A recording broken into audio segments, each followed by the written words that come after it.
പ്രിൻസിപ്പാളിൻ്റെ മുറിയിൽ സ്റ്റുഡൻസിനെ കൊണ്ട് തിങ്ങി നിറഞ്ഞിരുന്നു. അവിടെ പഠിപ്പിക്കുന്ന ബാക്കി ടീച്ചേഴ്സും സന്നിഹിതരും ഉണ്ടായിരുന്നു. രാമചന്ദ്രൻ സാർ നിദ്രയെയും ഇന്ദ്രജിത്തിനെയും മാറി മാറി നോക്കി. എന്താ കുട്ടി പ്രശ്നം? ഇയാൾ എന്തിനാണ് കുട്ടിയോട് ഇങ്ങനെ ബിഹേവ് ചെയ്യാൻ ശ്രമിച്ചത്? എനിക്കറിയില്ല സർ, ഞാൻ ഇയാൾ ആദ്യമായിട്ട് കാണുന്നത് ഇവിടെ വെച്ചാണ്. ഒരു കാര്യവുമില്ലാതെ ഇയാൾ എന്നോട് കയർക്കുകയായിരുന്നു, നിദ്ര ഉറച്ച ശബ്ദത്തിൽ പറഞ്ഞു. ഇന്ദ്രജിത്ത് രൂക്ഷമായി അവളെ നോക്കി. അവന് നിദ്രയെ കൊല്ലാനുള്ള ദേഷ്യം തോന്നുന്നുണ്ടായിരുന്നു. പേടിയോടെയും പരുങ്ങളോടെയും അല്ലാതെ ഈ കോളേജിൽ ആണും പെണ്ണും തൻ്റെ മുൻപിൽ നിന്നിട്ടില്ല. എന്നിട്ടാണ് ഇന്ന് ഈ നരുന്ത് പോലുള്ള പെണ്ണ് എല്ലാവരുടെയും മുന്നിൽ വെച്ചെൻ്റെ കരണത്തടിച്ചത്. അതോർക്കും തോറും അവന് ദേഷ്യം കൂടിക്കൂടി വന്നു. രാമചന്ദ്രൻ സാർ ഇന്ദ്രജിത്തിന് നേരെ തിരിഞ്ഞു. ഇനി താനാണ് ഇതിന് മറുപടി പറയേണ്ടത്. താൻ എന്തുകൊണ്ടാണ് നിദ്രയോട് മോശമായിട്ട് പെരുമാറിയത്? ഇന്ദ്രജിത്ത് ഒന്നും മിണ്ടിയില്ല. എന്താടോ, തൻ്റെ നാവിറങ്ങിപ്പോയോ? തൻ്റെ അച്ഛൻ വലിയ അബ്കാരിയൊക്കെ ആയിരിക്കും, പക്ഷേ ഇത് ഞാൻ ഭരിക്കുന്ന കോളേജാണ്. ഇവിടെ ഒരു സ്റ്റുഡൻസിനുള്ള മിനിമം റൈറ്റ്സ് എന്താണോ അതേ തനിക്കുമുള്ളൂ. പ്രത്യേകിച്ച് പെൺകുട്ടികളോട് മോശമായിട്ട് പെരുമാറുന്ന ഒരാളെ ഈ കോളേജിൽ വെച്ചുകൊണ്ടിരിക്കാൻ പറ്റില്ല. ഞാൻ ഇന്ന് തന്നെ തൻ്റെ അച്ഛനെ വിളിക്കും. ഇന്ദ്രജിത്ത് TC വാങ്ങി പൊയ്ക്കോളൂ. ഇന്ദ്രജിത്തിൻ്റെ കൂടെ ഉണ്ടായിരുന്ന മേഘ്നയെ ഉൾപ്പെടെയുള്ളവരുടെ മുഖം വിളറി. പ്രിൻസിപ്പാൾ അവരെ നോക്കി. ഇവൻ്റെ എല്ലാ തെമ്മാടത്തിനും കൂട്ടു നിൽക്കുന്ന നിങ്ങളല്ലേ? നിങ്ങളുടെ പാരൻസിനെ ഞാൻ വിളിപ്പിക്കുന്നുണ്ട്. നിങ്ങളും ഇവിടെ വേണോ വേണ്ടയോ എന്ന് എനിക്കൊന്ന് തീരുമാനിക്കണം. സർ പ്ലീസ്, ദയവ് ചെയ്ത് അച്ഛനെ വിളിക്കരുത്, മെറിൻ പെട്ടെന്ന് പറഞ്ഞു. അതേ അവസ്ഥയിൽ തന്നെയായിരുന്നു മറ്റുള്ളവരും. കാരണം തങ്ങൾ ഇന്ദ്രജിത്തിനോട് ഒന്നിച്ചൊരുപാട് പ്രശ്നങ്ങൾ ഈ കോളേജിൽ ഉണ്ടാക്കി കഴിഞ്ഞിരിക്കുന്നു. അന്ന് തന്നെ ലാസ്റ്റ് വാർണിംഗ് പ്രിൻസിപ്പാൾ തന്നതുമാണ്. ഇനിയൊരു പ്രശ്നമുണ്ടായ TC തന്നു വിടുമെന്നുള്ളതാണ് ഉറപ്പ്. മെറിനാണെങ്കിൽ കൂടുതൽ ഭയമുണ്ടായിരുന്നു. അവളുടെ അച്ഛൻ James Mathew retired police constable ആണ്. അങ്ങേർക്ക് ദേഷ്യം മൂക്കിൻ തുമ്പത്തായിരുന്നു. ഇനി എന്തെങ്കിലും പ്രശ്നമുണ്ടാണെങ്കിൽ അവളെ പഠിപ്പിക്കാൻ വിടില്ല എന്ന് അയാൾ തീർത്തു പറഞ്ഞിരുന്നു. സർ, ദയവ് ചെയ്ത് പാരൻസിനെ വിളിക്കരുത് പ്ലീസ്, ഞങ്ങളിന്ന് സൂക്ഷിച്ചോളാം. മെറിനാണത് പറഞ്ഞതെങ്കിലും ബാക്കിയുള്ളവരുടെ മനസ്സിലും ആ റിക്വസ്റ്റ് ആയിരുന്നു. ശരി, വിളിക്കുന്നില്ല. പക്ഷെ എന്തുകൊണ്ടാണ് ഇന്ദ്രജിത്ത് ഇങ്ങനെ നിദ്രയോട് ചെയ്തതെന്ന് എനിക്കറിയണം. അത് പിന്നെ നിദ്ര മേഘ്നയെ അടിച്ചിരുന്നു, ആ ദേഷ്യത്തിൽ ചെയ്തതാണ്. മെറിൻ സത്യം പറഞ്ഞു. മേഘ്ന രൂക്ഷമായി നോക്കിയതും അവൾ മുഖം കുനിച്ചു. രാമചന്ദ്രൻ സാർ നിദ്രയെ നേരെ തിരിഞ്ഞു. ശരിയാണോ കുട്ടി മേഘ്നയെ അടിച്ചോ? അതെ സർ. നിദ്രയുടെ ശബ്ദം ദയനീയമായി. ഞാൻ മനഃപൂർവ്വം അടിച്ചതല്ല, എനിക്ക് അടിക്കേണ്ടി വന്നതാണ്. മനസ്സിലായില്ല കുട്ടി, ആ സാഹചര്യം എന്താണെന്ന് വെച്ചാൽ വിശദമായി പറയൂ. രാമചന്ദ്രൻ സാർ അത് പറഞ്ഞതും നിദ്ര മേഘ്നയെ ഒന്ന് നോക്കി. അവളുടെ മുഖമാകെ വിളറിയിരുന്നു. നിദ്ര താൻ ആദ്യത്തെ ദിവസം കോളേജിൽ വന്നപ്പോൾ മേഘ്നയുടെയും കൂട്ടരുടെയും ഭാഗത്തു നിന്നുണ്ടായ മോശം അനുഭവം ഒട്ടും തന്നെ മറച്ചു വയ്ക്കാതെ രാമചന്ദ്രൻ സാറിനോട് പറഞ്ഞു. അദ്ദേഹം രൂക്ഷമായി മേഘ്നയെ നോക്കി. അവളുടെ മുഖം വല്ലാതെ കുനിഞ്ഞു. എന്താ ഇതെല്ലാം? കള്ളമാണെന്ന് പറയാൻ മേഘ്നയ്ക്ക് ഭാവമുണ്ടോ? താനാണ് ഈ പ്രശ്നത്തിൻ്റെ എല്ലാം ആണിക്കണ്. തൻ്റെ അഹങ്കാരം കാരണമാണ് ഇത്രയും സംഘർഷം ഇവിടെ ഉണ്ടായത്. രാമചന്ദ്രൻ സാറ് പകച്ചു നിൽക്കുന്ന ഇന്ദ്രജിത്തിനെ നോക്കി. അവൻ അവിശ്വസനീയതയോടെ നിൽക്കുകയായിരുന്നു. കാരണം പറഞ്ഞു വരുമ്പോൾ ന്യായമെല്ലാം നിദ്രയുടെ ഭാഗത്താണ്. മേഘ്ന പറഞ്ഞത് കേട്ട പാതി കേൾക്കാത്ത പാതി നിദ്രയെ ദ്രോഹിക്കാൻ പുറപ്പെട്ടത് ശരിയായില്ല എന്ന് തന്നെ അവന് തോന്നി. അതോടൊപ്പം സ്വയം ഒരു പുച്ഛവും അനുഭവപ്പെട്ടു. ആരോ പറഞ്ഞ് വിടുവായത്തം കേട്ട് പ്രതികാരം വീട്ടാൻ നടക്കുന്നു. നാണമില്ലടോ ഇന്ദ്രജിത്തെ തനിക്ക്? ഇതാണോ തൻ്റെ സംസ്കാരം? വീറും വാശിയുമൊക്കെ നല്ലതാണ് ഇന്ദ്രജിത്തെ, പക്ഷേ അത് അർഹിക്കുന്നവരോട് വേണം. അല്ലാതെ സത്യസന്ധരുടെയും പാവപ്പെട്ടവരുടെയും മെക്കിട്ട് കയറാൻ നിന്നാലേ അവരെ ചിലപ്പോൾ സഹിച്ചു എന്ന് വരില്ല. അതിനുള്ള സമ്മാനമാണ് തനിക്ക് ഈ കുട്ടിയുടെ കയ്യിൽ നിന്ന് കവിളത്ത് കിട്ടിയത്. ഈ കാര്യത്തിൽ ഞാൻ ഈ കുട്ടിയുടെ ഭാഗത്താണ്. ഇവളൊരു തെറ്റും ചെയ്തിട്ടില്ല. ഇനിയെങ്കിലും താൻ കുറച്ച് നന്നാവാൻ നോക്ക്. രാമചന്ദ്രൻ സാറ് പറഞ്ഞതും നിദ്ര ആശ്വാസത്തോടെയും നന്ദിയോടെയും അദ്ദേഹത്തെ നോക്കി. അവളുടെ കണ്ണുകൾ നിറഞ്ഞിരുന്നു. ഇന്ദ്രജിത്തിൻ്റെ നോട്ടം മേഘ്നയിൽ തറഞ്ഞു നിന്നു. അവന് മുമ്പെങ്ങുമില്ലാത്ത വിധം അമർഷം അവളോട് തോന്നി. നിദ്രയുടെ മേൽ അവൻ്റെ മിഴികൾ ചെന്നു നിന്നു. അവൾ അവനെ ശ്രദ്ധിക്കുന്നു പോലും ഉണ്ടായിരുന്നില്ല. എന്തുകൊണ്ടോ ഒരു ബഹുമാനം അവൻ അവളോട് തോന്നി. ശരി നിദ്ര, കുട്ടിക്ക് പരാതി തരാനുള്ള വകുപ്പുണ്ടല്ലോ. അനാവശ്യമായി ഇവർ തന്നെ റാഗ് ചെയ്യാൻ ശ്രമിച്ചു. മാത്രമല്ല പിന്നാലെ വന്ന് ഉപദ്രവിക്കാനും ശ്രമിച്ചു. താനൊരു കംപ്ലൈൻറ്റ് എഴുതി തന്ന എല്ലാത്തിനെയും TC കൊടുത്ത് വീട്ടിലിരുത്താവുന്നതേ ഉള്ളൂ. എനിക്ക് പരാതിയില്ല സർ, നിദ്ര ശാന്തമായ സ്വരത്തിൽ പറഞ്ഞു. അതെന്താ കുട്ടി, ഞാൻ നിന്റെ ഭാഗത്താണ്, നീ എന്തിനാണ് ഭയക്കുന്നത്?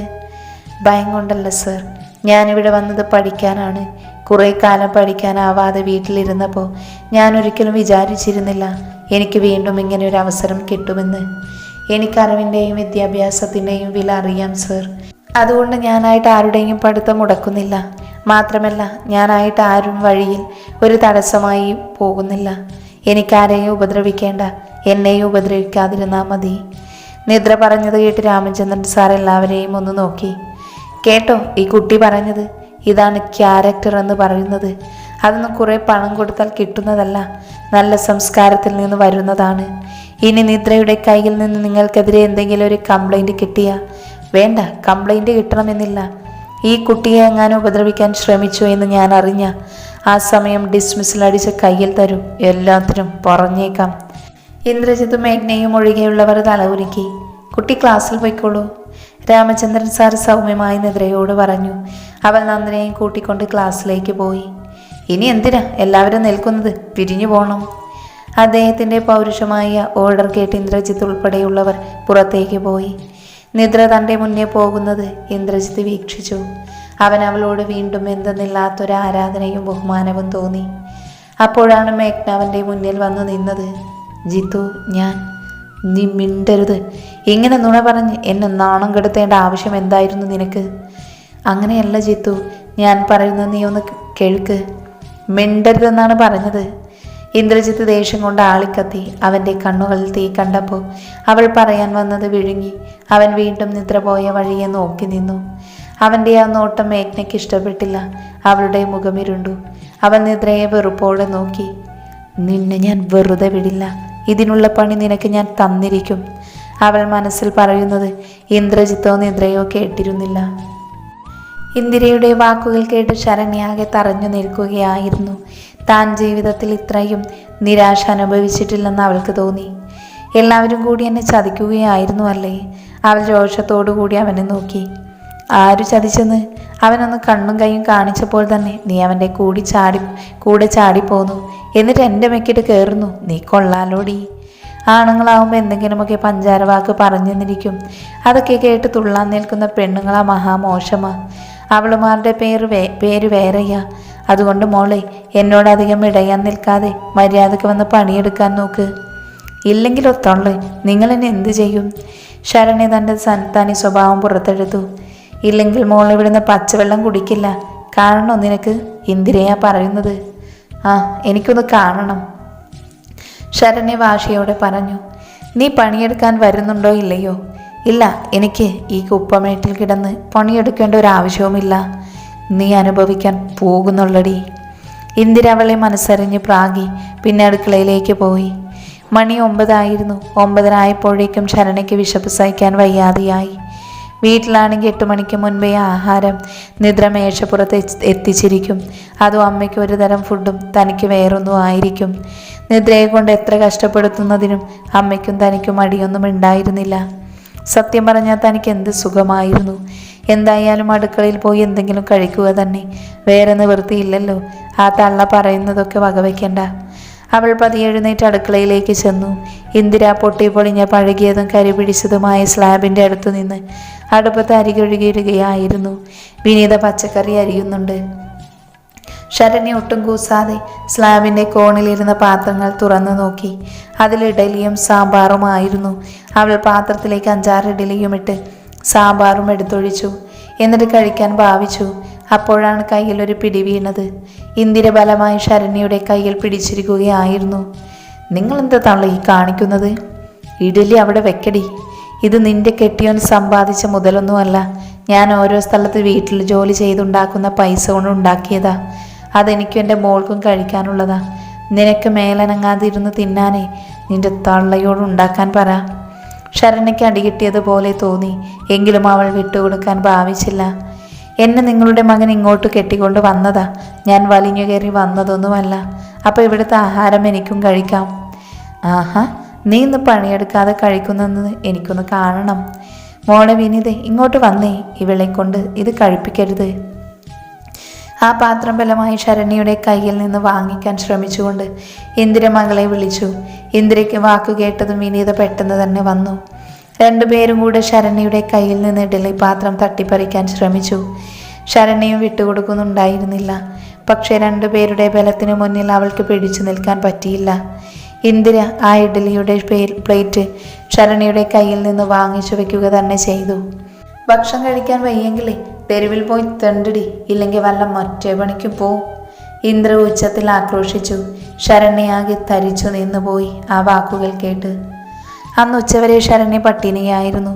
വിശന്നിട്ട് അവൾക്ക് കണ്ണു കാണാൻ വയ്യായിരുന്നു. കരഞ്ഞു കരഞ്ഞ് അവളുടെ കണ്ണുകൾ വീർത്തു. കുറെ കഴിഞ്ഞ് അവൾ ചാടി എഴുന്നേറ്റു. എന്നിട്ട് കട്ടിലിൻ്റെ അടിയിൽ ഭദ്രമായി വെച്ചിരുന്ന തൻ്റെ ബാഗ് എടുത്തു. ഇതിൽ തൻ്റെ പണവും സ്വർണമുണ്ട്. ഇതിൽ നിന്ന് കുറച്ചെടുത്തിട്ടാണെങ്കിലും തൻ്റെ കാര്യം കാണണം. ആ തള്ള തന്നെക്കുറിച്ച് എന്താ വിചാരിച്ചിരിക്കുന്നത്? അവളുടനെ അതിൽ നിന്ന് കുറേ രൂപയെടുത്തു. ഈ പണവും സ്വർണവും പൂട്ടി വെക്കാനായി എന്തെങ്കിലും മാർഗം കണ്ടുപിടിച്ചേ തീരൂ. കണ്ടെടുത്തോളം ആ തള്ളയും മോളും നല്ല മുറ്റമാണ്, എന്ത് തരിയിടയും ചെയ്യുന്നവർ. പക്ഷേ ഈ മുറിയിൽ അടച്ചുറപ്പുള്ള ഒരു ചെറിയ മേശവുമില്ല. ഉള്ള പൊട്ടിപ്പൊളിഞ്ഞ് പഴയ ഷെൽഫിനാണെങ്കിൽ താക്കോലുമില്ല. ശരണ്യ ആരും കാണാതെ ക്യാഷുമെടുത്ത് പുറത്തേക്കിറങ്ങി. ആ കോളനിയിൽ നിന്ന് കുറച്ച് നടക്കണമായിരുന്നു ജംഗ്ഷനിലേക്ക്. ആ വെയിലത്ത് നടന്നവൾ തളർന്നു. ഓട്ടോ സ്റ്റാൻഡിൽ ചെന്നൊരു ഓട്ടോ പിടിച്ച് ടൗണിലേക്ക് പോയി. അവൾ നേരെ ചെന്നത് അവിടെയുള്ള തിരക്കേറിയ വളരെ പ്രശസ്തമായ ഒരു 5 സ്റ്റാർ റെസ്റ്റോറൻറ്റിലാണ്. വെയിറ്റർ മെനു കൊണ്ട് ചെന്ന് കൊടുത്തതും അവൾ തട്ടിപ്പറിച്ചെന്ന പോലെ അത് വാങ്ങി. ഫ്രൈഡ് റൈസും ചില്ലി ചിക്കനും ചിക്കൻ പൊരിച്ചതും കൊഞ്ച് ഫ്രൈയും കൂടാതെ 2 സൂപ്പും ശരണ്യ ഓർഡർ ചെയ്തു. ഭക്ഷണം കണ്ടപ്പോൾ അവൾ ആർത്തിയോടെ അത് വാരി കഴിക്കാൻ തുടങ്ങി. അത്രയും നേരം വിശന്നിരുന്ന് കഴിച്ചിട്ട് അവൾക്ക് എല്ലാത്തിനും വലിയ രുചി തോന്നി. കിട്ടിയതെല്ലാം വേഗം കഴിച്ചിട്ട് ശരണി രാത്രിയിലത്തേക്ക് 2 മട്ടൻ ബിരിയാണിയും ചിക്കൻ പൊരിച്ചതും പാർസൽ വാങ്ങി. കുറച്ച് ഐസ്ക്രീംസും ഷേക്കും കൂടി ഓർഡർ ചെയ്തു. ബില്ലിലെ കനത്ത തുക കണ്ട് ശരണി ഒന്ന് പകച്ചു. പിന്നെ ക്യാഷ് കൊടുത്ത് സാധാരണ ഹോട്ടലുകളേക്കാൾ ഇരട്ടിയായിരുന്നു അവിടുത്തെ ഫുഡിൻ്റെ ബില്ല്. അതിനുശേഷം അവൾ കവറുകളുമായി പുറത്തേക്ക് ഇറങ്ങുകയായിരുന്നു. അപ്പോഴാണ് ഹോട്ടലിൻ്റെ മുന്നിൽ ഒരു കാറ് വന്ന് നിൽക്കുന്നതും അതിൻ്റെ ബാക്ക് ഡോർ തുറന്നൊരു പെൺകുട്ടി ഇറങ്ങുന്നതും ശരണ്യ കണ്ടത്. ഗായത്രി ദേവിയോടും മഹാദേവനോടൊപ്പം നിദ്രയെ കണ്ട ശരണ്യയുടെ കണ്ണുകൾ മഞ്ഞളിച്ചു പോയി. അന്ന് കണ്ട പെണ്ണെ ആയിരുന്നില്ല അവൾ. അതിലും മനോഹരമായി തോന്നി. നിറയെ മുത്തുകളും കല്ലുകളും തുന്നിച്ചേർത്ത പർപ്പിൾ കളറുള്ള നെറ്റിൻ്റെ ഒരു പുതിയ മോഡേൺ ചുരിദാറാണ് ധരിച്ചിരിക്കുന്നത്. മനോഹരമായ ഷോള് ഒരു സൈഡിലായി വിടർത്തിയിട്ടിരുന്നു. കാതുകളിലും കഴുത്തിലും ഡയമണ്ടിൻ്റെ വിലയേറിയ ആഭരണങ്ങൾ. പണ്ടത്തെ കളർ അവൾക്ക് നിറം വെച്ചിരുന്നു. മനോഹരമായ മുടി സിൽക്ക് പോലെ അവളുടെ തോളൊരുമിക്കൊണ്ട് ഒഴുകിപ്പിരുന്നു കിടന്നു. ഇപ്പം നിദ്രയെ കണ്ടാൽ ഒരു സിനിമാ താരമെന്ന് ആർക്കും തോന്നും, അത്രയ്ക്കും ഭംഗി. അസൂയ കൊണ്ട് ശരണ്യയുടെ മനസ്സ് നീറാൻ തുടങ്ങി. നിദ്ര മഹാദേവനോടും ഗായത്രിയോടും എന്തോ തമാശ പറഞ്ഞ് ചിരിക്കുന്നത് കണ്ട് അവൾ തറഞ്ഞു നിന്നു. എല്ലാത്തിലും ഉപരി അവളുടെ ആത്മവിശ്വാസം, സ്ഫുരിക്കുന്ന മുഖവും തിളങ്ങുന്ന കണ്ണുകളുമാണ് ശരണ്യയെ തകർത്തു കളഞ്ഞത്. തങ്ങളുടെ വീട്ടിലെ അടുക്കളയിൽ കരിയും പുകയും കൊണ്ട് ഏതു നേരവും കണ്ണുനീരും കയ്യുമായി കഴിഞ്ഞവളാണ്. അവൾക്കിങ്ങനെ ഒരു സൗഭാഗ്യമോ? രുദ്രൻ ഉപേക്ഷിക്കുമ്പോൾ ഇവൾ പിച്ചച്ചട്ടിയെടുക്കുമെന്ന് വീണ്ടും തങ്ങളുടെ അടുക്കളക്കാരിയാകുമെന്നാണ് പ്രതീക്ഷിച്ചത്. പക്ഷേ ഇവളിപ്പോൾ ഒരു രാജകുമാരിയെ പോലെയുണ്ടല്ലോ. ശരണ്യയ്ക്ക് സഹിക്കാൻ വയ്യാത്ത ഫ്രസ്ട്രേഷൻ തോന്നി. അവൾ പുറത്തെ തൂണിന് പിന്നിൽ മറഞ്ഞു നിന്ന് അവർ കടന്നു പോകുന്നത് നോക്കി. മഹാദേവനും ഗായത്രിയും ഒരു മാണിക്യത്തെ പോലെയാണ് നിദ്രയെ കൊണ്ട് നടക്കുന്നതെന്ന് അവൾക്ക് മനസ്സിലായി. ശരണ്യ തൻ്റെ ഡ്രസ്സിലേക്കും മറ്റും നോക്കി. നിദ്രയെ വെച്ച് നോക്കുമ്പോൾ താനൊരു പിച്ചക്കാരിയാണെന്ന് അവൾക്ക് തോന്നി. അമർഷവും അസൂയയും കൊണ്ട് അവൾ പുകഞ്ഞു. എങ്ങനെയും നിദ്രയെ പഴയ അവസ്ഥയിലാക്കണമെന്ന് അവൾക്ക് തോന്നി. ഒരു വഴി തൻ്റെ മുന്നിൽ തുറന്നു കിട്ടാതിരിക്കില്ല, വരട്ടെ. ആദ്യം സുനിലിൻ്റെ വീട്ടുകാരൊരു പാഠം പഠിപ്പിക്കണം. അയാൾ തന്നെ ചതിക്കുകയായിരുന്നു. ഓട്ടോയിൽ തന്നെ അവൾ ടൗണിലുള്ള വലിയൊരു ടെക്സ്റ്റൈൽ ഷോപ്പിലേക്ക് പോയി. തനിക്ക് വിലയേറിയ 4-5 ജോഡി ഡ്രസ്സ് എടുത്ത് വീണ്ടും ഒരു ഓട്ടോ വിളിച്ച് ഡ്രസ്സിൻ്റെ കവറുകളും പാഴ്സലുമായി ശരണ്യ വന്ന് കയറുമ്പോൾ വാതിൽക്കൽ നിന്നിരുന്ന വിനീതയുടെ മുഖം ചുളിഞ്ഞു. ശരണ്യയുടെ മുഖത്ത് അവളെ കണ്ടതൊരു പുച്ഛഭാവം തെളിഞ്ഞു. ഈ ശരണ്യയുടെ അടുത്ത തള്ളയുടെയും മോളുടെയും കളി. വിനീത വേഗം അടുക്കളയിലേക്ക് പോയി. ഇന്ദിര അവിടെ നിന്ന് സാമ്പാറിൻ്റെ കഷ്ണങ്ങൾ അടുപ്പത്തിടുകയായിരുന്നു. മേലെനിക്ക് എന്തെങ്കിലും ചെയ്യടി പെണ്ണേ, മനുഷ്യൻ്റെ നടു കഴിഞ്ഞിട്ട് വയ്യ. ഓ, ഈ എളൽപ്പിട്ട് ഊതിപ്പുകഞ്ഞു മടുത്തു. 18,000 രൂപയുണ്ടെങ്കിൽ ഒരു ഗ്യാസ് കണക്ഷൻ കിട്ടിയേനെ. അതെങ്ങനെ മകനായ ഒരു തടിയാനുള്ളത്? വല്ലപ്പോഴും 5 പൈസ തന്നാലായി. കള്ളും കഞ്ചാവും പെണ്ണ് പിടിക്കും കഴിഞ്ഞിട്ട് അവൻ്റെ കയ്യിൽ എന്തെങ്കിലും വേണ്ടേ? ഇന്ദിര സാരിത്തുമ്പ് അടുപ്പിലേക്ക് പുകയും മറ്റും തുടച്ചു. അമ്മേ, ദേ അവൾ വന്നിട്ടുണ്ട്. അവളുടെ കയ്യിൽ 5-6 കവറുകളുമുണ്ട്. 5-6 കവറുകളോ? ആ അമ്മേ, അവൾ എന്തോ ഫുഡൊക്കെ പുറത്തുനിന്ന് വാങ്ങിച്ചിട്ടുള്ള വരവാ. പിന്നെ നമ്മുടെ വകവെക്കേണ്ട കാര്യം എന്താ അവൾക്ക്? അവൾ വന്നപ്പോൾ ആ കവറിൽ നിന്ന് നല്ല മണം വരുന്നുണ്ടായിരുന്നു. പിന്നെ തുണിക്കടയിലെ കവറുമുണ്ട്. ഇന്ദിരയ്ക്ക് ആകെ കൂടി ദേഷ്യം വന്നു. അവളുടെ കയ്യിൽ ക്യാഷ് കാണും അമ്മേ. അമ്മ വിചാരിക്കുന്നത് പോലെ അവൾ ഈ വീട്ടിലെ ജോലിയൊന്നും ചെയ്യുമെന്ന് എനിക്ക് തോന്നുന്നില്ല. വിനീത് ഇന്ദിരയെ എരികേറ്റി. വന്നപാടെ ശരണ്യ വാതിൽ പൂട്ടിയിട്ട് കട്ടിലേക്ക് പാഞ്ഞു. നിദ്രയുടെ കാര്യം ഓർക്കും തോറും അവൾക്ക് അസ്വസ്ഥത കൂടി വന്നു. ഒടുവിൽ എങ്ങനെയെങ്കിലും താൻ അവളെ തകർക്കുമെന്ന് ശരണ്യ സ്വയം സമാധാനിച്ചു. ഒരു 2 മണിയായപ്പോഴേക്കും ശരണ്യ ഉണർന്നെഴുന്നേറ്റു. അവൾ വേഗം തന്നെ ഒരു ബിരിയാണിയുടെയും ചിക്കൻ്റെയും പാക്കറ്റ് എടുത്ത് പൊട്ടിച്ചു. എന്നിട്ട് അടുക്കളയിൽ ഇട്ടിരുന്ന പഴയ സ്റ്റൂളിൽ ഇരുന്ന് വിസ്തരിച്ച് ഇന്ദിരയും വിനീതയും കാണാതെ കഴിക്കാൻ തുടങ്ങി. ഇന്ദിരയും വിനീതയും ചോറ് കഴിക്കാൻ തുടങ്ങുന്നതേ ഉണ്ടായിരുന്നുള്ളൂ. കറിയായിട്ടൊരു സാമ്പാറാണ് ഇന്ദിര വെച്ചത്. വീട്ടിലെ ചെലവ് ഇന്ദിര നടത്തുന്നത് കൊണ്ട് മിക്ക ദിവസങ്ങളിലും വളരെ മിതമായ ഭക്ഷണമേ അവിടെ ഉണ്ടാക്കാറുള്ളൂ. ചൂടുവിടാത്ത ബിരിയാണിയുടെ മണം മൂക്കിലേക്ക് അടിച്ചു കയറിയപ്പോൾ വിനീതയ്ക്ക് മാത്രമല്ല ഇന്ദിരയ്ക്കും കൊതി സഹിക്കാൻ വയ്യാതെയായി. ശരണ്യയോട് കുറച്ച് ഭക്ഷണം ചോദിച്ചാലോ എന്ന് വരെ ഇന്ദിരയ്ക്ക് തോന്നി. ശരണ്യയ്ക്ക് അത് കൃത്യമായി മനസ്സിലാകുകയും ചെയ്തു. ഇതെന്താ ശരണ്യ മോളെ നീ കാണിക്കുന്നത്? വിനീത നിന്റെ നാത്തൂനല്ലേ, കുറച്ച് ബിരിയാണി അവൾക്ക് കൂടി കൊടുക്ക്. ഇന്ദിര പറഞ്ഞു. രാവിലെ ഒന്നും തന്നെ സംഭവിച്ചില്ലെന്ന മട്ടായിരുന്നു അവർക്ക്. ഓ, തള്ളയും മകളെ ഇവിടെ നിന്ന് കൊതിച്ചു വയറി കേടാക്കല്ലേ. ഇതൊക്കെ ജീവിതത്തിൽ ആദ്യമായിട്ടായിരിക്കുമല്ലേ കാണുന്നത് തന്നെ. പിന്നെ രാവിലെ നിങ്ങൾ എന്നെ മോളെ എന്നൊന്നുമല്ലല്ലോ വിളിച്ചത്. ശരണ്യ എടുത്തടിച്ചതുപോലെ പറഞ്ഞതും ഇന്ദിരയുടെ മുഖം മാറിപ്പോയി. അത് രാവിലെയല്ലേ മോളെ, നീ അതങ്ങ് മറന്നു കളയ്. ഇന്ദിര അവരെ അനുനയിപ്പിക്കാൻ ശ്രമിച്ചു. നിന്ന് തിരിയാതെ മോളെയും കൂട്ടി പോകാൻ നോക്ക് തള്ളി. നിങ്ങളുടെ അടവൊന്നും എൻ്റെ അടുത്ത് വേണ്ട. നീ തൊലഞ്ഞു പോകുമടി, നിനക്ക് ഞാൻ വെച്ചിട്ടുണ്ട്.